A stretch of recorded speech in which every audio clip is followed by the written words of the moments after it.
د کهانې شروعات د فلادلفیا نومي ښار نه کېږي، چېرته کې چې هر خوا ته تفاهم منظرې په کورونو باندې اورونه لګېدلي، سړکونه تباه شوي او د څلور واړو طرفونو نه د خلکو له چغو اوازونه راځي، د کوم نه چې داسې لګي چې دا ټول ښار تباه او برباد شوی دی. دې نه پس موږ د 1988 د ورګورو په دې وخت کې یو درې کسان وي کوم چې د خپل ژوند د تېرولو دپاره بدل کارونه کوي. یو کس په خاموشۍ سره باجه غږوي، بل بس چلی او بل په یو هوټل کې د پخلي کار کوي. دا درې واړه کسان په خپلو زندګیانو کې مصروفه وي چې ناڅاپه دوی درې واړو سره په یو ځای باندې یوه خوفناکه واقعه وشي. دغه درې واړو د پوزې د سترګو نه او د خولې نه وینه بهېدل شروع شي او لږ غوندې وخت پس د وینې د بهېدو د وجې راوغورځېږي او دغه درې واړه په یو وخت باندې مړه شي. یو طرف ته دا منظر شروع وي او بل خوا د شنې جرسۍ والا یو کس په دې ښار کې منډې وهي. په دې ښار کې اوس موږ یو کس وینو د کوم نوم چې تومس وي او په دې ښار کې د پولیس افسر په تور باندې کار کوي. تومس چې څنګه د خوب سترګې وغړېږي نو هغه د خپلې ښځې سره املاس وي. هغه خپلې بیمارې ښځې له د خوراک د تیارولو دپاره کچن ته لاړ شي چې په دې وخت کې په ټي وي باندې یو خبر وچلېږي چې د بس د ډرایور نه توله خطا شوه او بس بلها ګاډو سره وجنګېده چې څه د وجې په ټول ښار کې غوبل جوړ دی. تومس چې څنګه خپلې ښځې له خوراک تیار کړي د مخه سره بار ته روزي او د خپلې د شپې ډیوټي شروع کړي. د کور نه بار د ده ملګري میډاکس د ته په ګاډي کې ولاړ او په دې سره دواړه د حادثې ځای ته ورسي. د دوی دواړو مشر هم دغلته کې موجود وي، د کوم نوم چې افیسر هالټ وي، کوم چې د تومس اوښې هم وي. تومس چې څنګه د هغې بس د ډرایور معاینه شروع کړي نو هغه سخت ویریږي، بله چې د ډرایور د سترګو د خولې او په غوږونو باندې وینه راغلې وه. داسې لګېدل که چېرې د هغه مازغه ویلې شوي. ښه ملګرو ته ووایي زما په خیال د ده مرګ د ډېرې وینې د بهېدو د وجې شوی دی. تومس چې څنګه دغه ډرایور مرۍ ته پام شي نو په هغې کې ورته درې سوري په نظر راشي. ته چې څنګه د دې خاپونو په باره کې خپل مشر هالټ ته ووایي نو هغه دا نظر انداز کړي وي کېدای شي دا پیدایشي وي دا پرېږده. په دې وخت کې دوی ته اطلاع میلو شي چې د دوو نورو کسانو لاشونه هم میلو شوي دي کوم چې بالکل هم په دې طریقې سره مړه کړل شوي دي او په سټونو باندې هم دغسې خاپونه دي. وروسته چې کله دغې لاشونو معاینه وکړي نو دا خبره ورته په مکمله توګه واضحه شي چې دا درې واړه په یوې طریقې سره وژلي شوي. تومس په دې کیس کې کار کول غواړي خو هالټ یې په سختۍ سره رامنې کړي. هالټ د دې وجې منې کوي چې دا کیس زه په خپله باندې حل کړمه نو دا کیدای شي زما د پروموشن وجه جوړه شي. دې نه پس تومس هغه هسپتال ته لاړ شي چېرته کې چې دغې لاشونو معاینه شروع وه. هغه دغه ډاکټر نه تپوس وکړي چا چې د دغې لاشونو پوسټمارټم کړی چې هغه ورته یوه عجیبه خبره وکړي په دې سټ باندې چې دا کوم خاپونه دي دا په اصل کې د حد نه سیوا ژور دي، دومره ژور دي کیدای شي دا د سټ اډوکې ته ور رسېدلي. د دغه زخمونو په ذریعې سره چېرته څه نامعلوم کیمیکل د دوی په وجودونو کې ور داخل کړی دي. داسې کیمیکل کوم چې لا تر اوسه پورې موږ ته نه دی ملو شوي. دا داسې کیمیکل کوم چې د دوی دماغونه وبهول. په دې وخت کې دوی ته یو بل خبر ملو شي چې په یو کلب کې په یوې ښځې باندې چا حمله کړې ده. د هغې هم په سټ باندې درې خاپونه دي خو لا ژوندۍ ده. تومس او میډاکس زر هغه کلب ته ځان ورسوي چې ښځه ورته ووایي په ما باندې چا حمله وکړه هغه یوه توره جینۍ وه کومې چې شنه جرسي اچولې وه او لاسونه یې په وینو باندې سقو. په دغه وخت کې هالټ هم دغلته کې راورسي چې تومس د دغه ځای نه پس ور دغې ښځې نه په خپله باندې سوالونه شروع کړي. هغه ښځه واپس دې ته خبرې شروع کړي خو خپلې خبرې پوره نه کړلې شي او په ځمکه باندې راوغورځېږي او په دغه ځای باندې مړه شي. اوس پولیس د شنو جرسو والا ټولې تورې ښځې ګرفتارې کړي خو اصل قاتل لا اوس هم ازاد ګرځېده. د ډیوټۍ په دوران کې تومس او میډاکس ته هم هغه ښځه په نظر راشي کومه چې دوی په لیدو سره په منډه شي. دوی ورپسې شاته روان شي چې ناڅاپه د دوی ګاډي وجنګېږي چې څه د وجې دوی دواړه هم ورپسې بیا د ور په منډه شي. د منډې په وخت کې دغې ښځې نه څه عجیبه غوندې کیسه څیز پروزي کوم چې تومس د ځان سره یې کېږدي. هغه ښځه چې څنګه میټرو سټیشن ته ور داخله شي په دغه ځای کې میډاکس هغه ښځه ګیره کړي خو ښځه څه عامه ښځه نه وي چې څه د وجې هغه میډاکس سخت زخمي کړي او حتی چې خپه ورله هم ماته کړي. تومس په هغې ښځه په اشاره شاته لاړ شي ور تمانچې په زور باندې ودرې خو په حیرانتیا سره هغه ښځه یو عجیبه حرکت وکړي. هغه تومس ته نوم واخلي او ورسره دا ورته هم ووایي وي خدای دې تا له نکمله اولاد درکړي. دې په اورېدو سره د خپلو نه ځمکه وتښتي چې دا روان څه دي. هغه د هغې د ګرفتارولو کوشش وکړي خو ښځې په ډېرې اسانۍ سره قابو کړي او ویې تړي. د تلو په وخت کې هغه تومس ته ووایي موږ به بیا ملاویږو وای څنګه هغه دغه ځای نه تلو والی توماس پې هم په هغې الې باندې حمله وکړي کوم چې هم د دې نه پرېوتلي. په دې سره دې ښځې ټوله ګډوډه شي او په دې وخت کې چې کوم ریل را روان وي د هغې د لاندې نه راشي او مړه شي. دا هغه واقع وي چې توماس زندګي د همیشه دپاره بدله کړي. خو دې نه مخکې چې ده په څه باندې سوچ کړو په دې وخت کې ده ته د هسپتال نه اطلاع راشي چې ستا د ښځې طبیعت خراب دی. هغه په یره کې هسپتال ته ځان ورسوي. چېرته کې ده ته یو افسر ووایي کومې ښځې چې په تا باندې حمله کړې وه او بیا د ریل د لاندې نه راله او مړه شوه زموږ په ریکارډ کې د هغې د سره شناخت نه کېږي. د هغې نه د ګوتو خاپونه موږ سره میچ کېږي او نه موږ سره څه د شناختي کارډ رپورټ شته. د هغې نه موږ د صرف او صرف یوه چابي میلاو شوه خو دا لا هېڅ پته نه لګي چې دا د څه څیز چابي ده. دې نه هم د حیرانتیا خبره دا وي چې د دې ښځې په لاس کې یوه ګولۍ هم ډاکټرانو ته میلاو شوې وه کوم چې د توماس د تمانچې وه. خو په اصل کې توماس په هغې باندې چېرته ډز د سره کړی نو. په دې وخت کې یو نرس په منډه باندې ده توماس خواله راشي ورته ووایي ستا د ښځې حالت ډېر نازک دی. څه وخت پس یوه نرسه یو صحتمند ماشوم د توماس په غېږ کې ورکړي چې څه د وجې د توماس د سترګو نه د خوشحالۍ اوښکې وبهیږي خو دغه خوشحالي د ډېر وخته پورې پاتې نه شي. ډاکټر دغلته کې راشي او ده ته ووایي د ماشوم د پیدایش په وخت کې ستا ښځه موږ بچ نه کړلی شوه. دا خبر د ده زړه مات کړي ولې چې په یو ورځ باندې د پلار هم جوړ شو او کونډ هم شو. وخت تېرېږي او په دې کې نهه کاله تېر شي. اوس توماس لور غټه شوې وي چې نوم یې ایمي وي. ایمي په کور کې ځان له ناشته تیارۍ لګیا وي چې په ټي وي باندې یو خبرو چلېږي چې په هغې کې ویل کېږي په سړکونو باندې خلک راوتلي دي او احتجاجونه کوي. هغوی دغه جنۍ دپاره انصاف غواړي کومه چې نهه کاله مخکې د یو پولیس والا د وجه مړه شوې وه. خلک صحافیانو له دا بیان بار ورکوي وي هغې ښځې سره هېڅ قسمه څه وسله نه وه خو دې باوجود چې پولیس هغه ګرفتاره کړې وه هغه یې مړه کړه. اوس توماس په خپله باندې پولیس مشر جوړ شوی و. هغه خپلې لور له د سالګرې په خوشحالۍ کې یو برسلټ په تحفه کې ورکړي او د دې نه پس پلار او لور د مور قبر له ادرې ته لاړ شي. دغلته کې توماس ویني چې په قبر باندې تازه ګلونه پراته دي. د دې پرېدو سره دې حیرانه پاتې شي چې اخر دا ګلونه دلته کې د کومه اړخه راغلل. په دې کې توماس ته رنګ راشي او یو داسې خبر دی ووري چې ده په مری کې لاړې وچې شي. ویغسې مرګونه بیا په ښار کې شروع شو لکه څنګه چې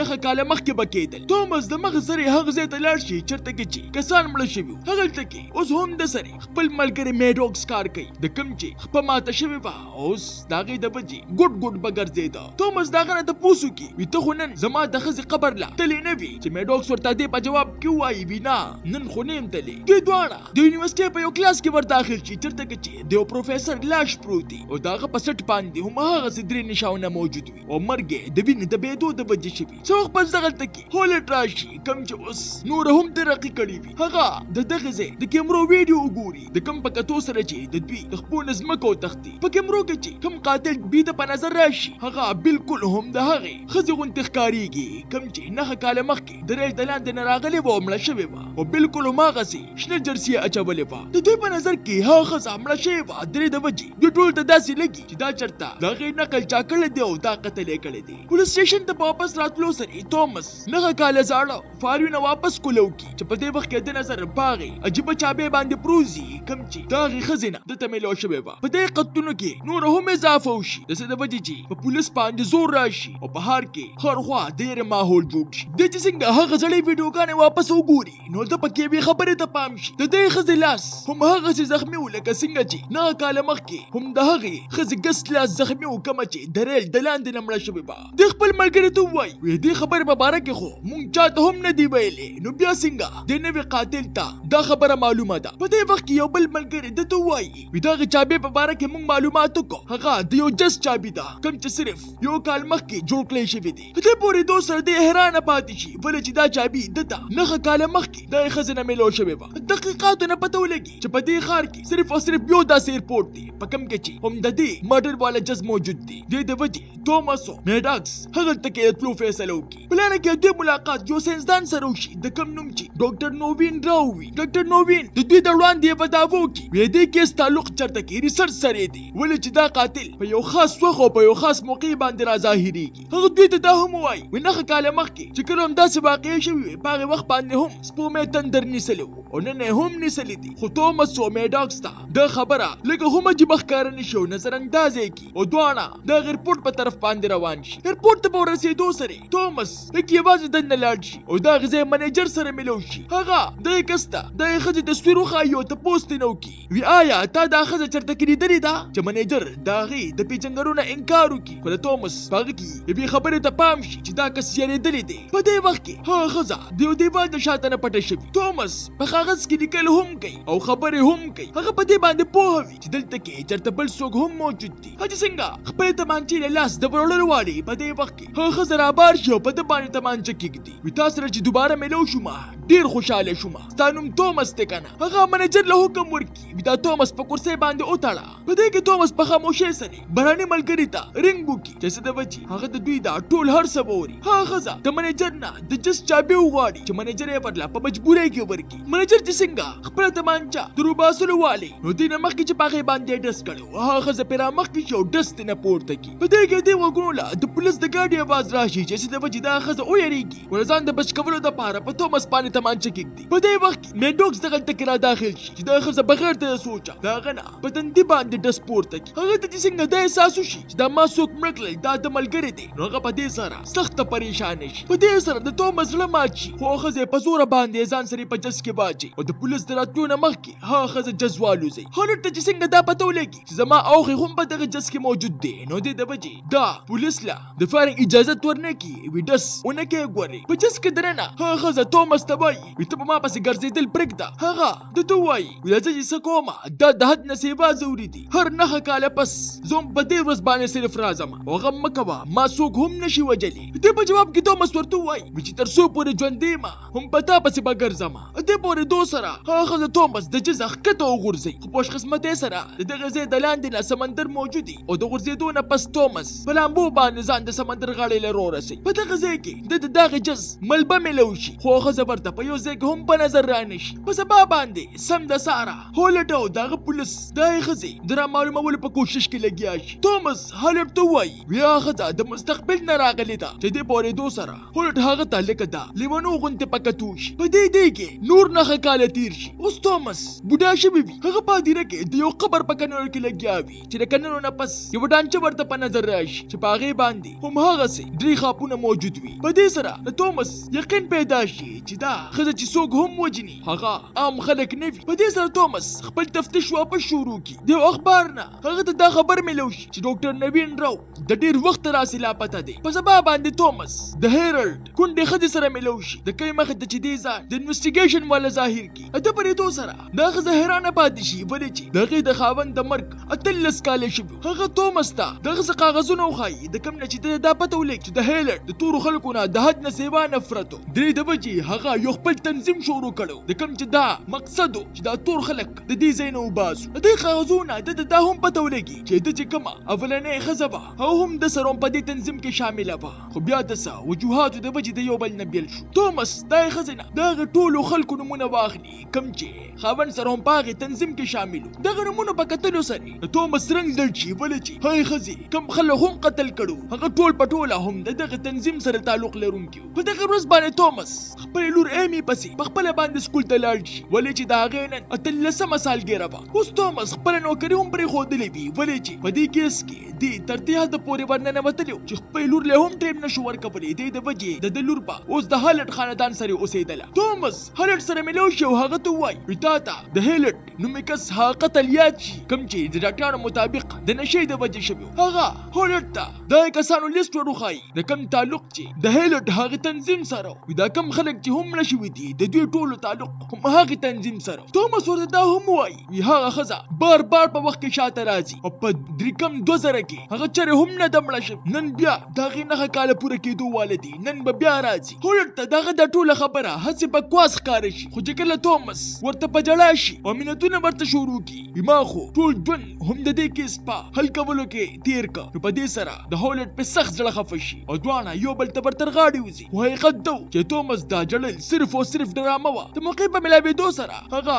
د هولټ د پولیس والا بیج راپټ کړي او دې نه په سیده پولیس سټیشن ته لاړ شي او هغوی سره دا داسې خبرې شروع کی لکه چې زه هالټ یم. په دې وخت کې هغه د هیزر رسل نومي کس پته روباسي ولې چې د هغه نوم هم په دغه کسانو کې شامل و. هغه څنګه دغه کور ته ورسي نو هغه داسې منظر وویني چې دې په ځای ودرېږي. هغلته کې ورته د هیزر رسل لاش میلو شي کوم چې په وینو کې لت پت پروت او په سټ باندې هماغسې درې خاپونو په دغه ځای کې ناڅاپه هماغه ښځه نموداره شي. توماس په هغې باندې ډزې وکړي چې څه د وجې د هغې ګس لاس زخمي شي خو ده ته ونه درېږو. په موټرسایکل باندې په تیزۍ سره دغه ځای نه باګې اختیار کړي. توماس یو ګاډی په زوره باندې ودرېږي او په هغې پسې شاته روان شي چې ډېرو منډو تنډو نه پس اخر دوی په یو سرنګ کې ور شي چېرته کې چې هغه ښځه په یو عجیبه غونډه کې مشین کې ور داخله شي. هغه ښځه چې کله په هغې مشین کې په غیبېدو شي نو توماس ورته په چغه کې ووایي موږ به دوباره ملاویږو او په دې سره هغه ښځه غیبه شي. توماس چې څنګه دغه سرنګه بار ته روځي نو پولیس هغلته کې د مخکې نه موجود وي او هالټ یې په غوسه کې ګرفتار کړي. توماس هالټ ته ووایي ما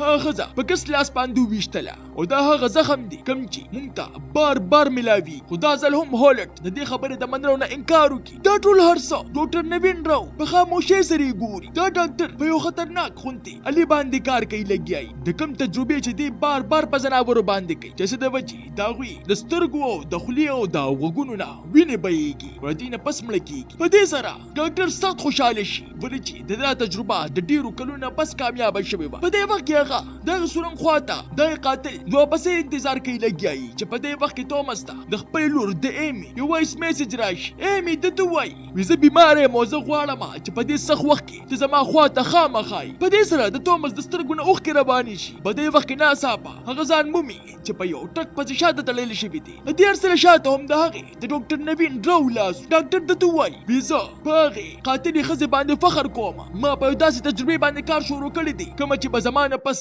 هغه ښځه سرته رسوي او زه دا نه غواړم چې تا هغه مړه کړې. دې د وجې ستا قید کول د 3 ورځو دپاره خامخا ضروري دي. توماس هغه ته چغې وهي ویې ښځه بېګناه خلک وژني چې دې په جواب کې ډاکټر ورته وایي وی هغه بېګناه خلک بچ کوي. د دوی دواړو د جګړې په دوران کې توماس خپل ځان را آزاد کړي او په دې سره دواړو په منځ کې جګړه شروع شي چې څه د وجې دغه ټک اکسیډنټ وشي. ډاکټر د ګاډي د لاندې نه ګیر شي او توماس د موقع په ملاوېدو سره دغه ځای نه باګې اختیار کړي. په دې وخت کې هغه ښځه دغه ماشین په ذریعې سره واپس دغلته کې راشي او چې څنګه دغه سورنګه د رابطو والي یو مضبوطه جټکه ورته ولګي ولې چې توماس د مخکې نه هغلته کې تمانچه په لاس باندې ولاړو. په دې سره هغه ښځه دته رښتیا ویل شروع کړي ما ته را پته ده چې ته ما د سره هم نه وژنې ولې چې دا هر څه هم تا شروع کړي دي. هغه توماس ته هغه برسلیټ وښایي کوم چې د خپلې لور ایمیلا د سالګرې په تحفه کې ورکړی و. په دې سره د توماس مازغه کولو شي چې دې نوم رایا دی. هغه رایا کومه چې زما نوسۍ ده.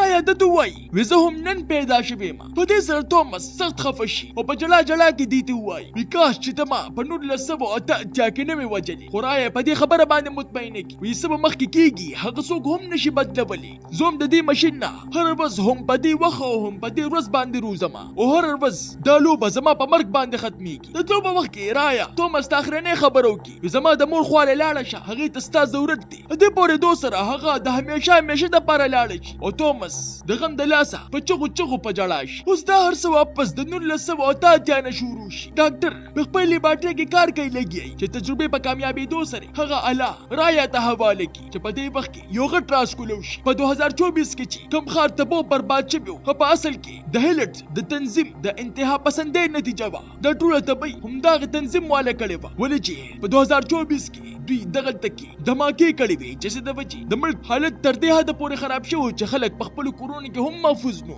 اوس د رایا دا میشن چې په وخت کې شاته لاړه شي او هغه ټول خلک ختم کړي. د څه د وجې چې په 2024 کې دا ټول حالات را روان. رایا چې څنګه د خپل میشن ختم کو نو په 2024 کې ملک هماغسې په امن کې پاتې شو او په دې سره دې ټول ملک د یو غټ عذابه بچ کړ. تاسو ته دا نانۍ کهاني څنګه ولګېده ما ته خپله قیمتي رایې په کمنټ کې ضرور راکړئ. ملاویږو په نوې ویډیو سره ما له راکړئ اجازت. بای بای.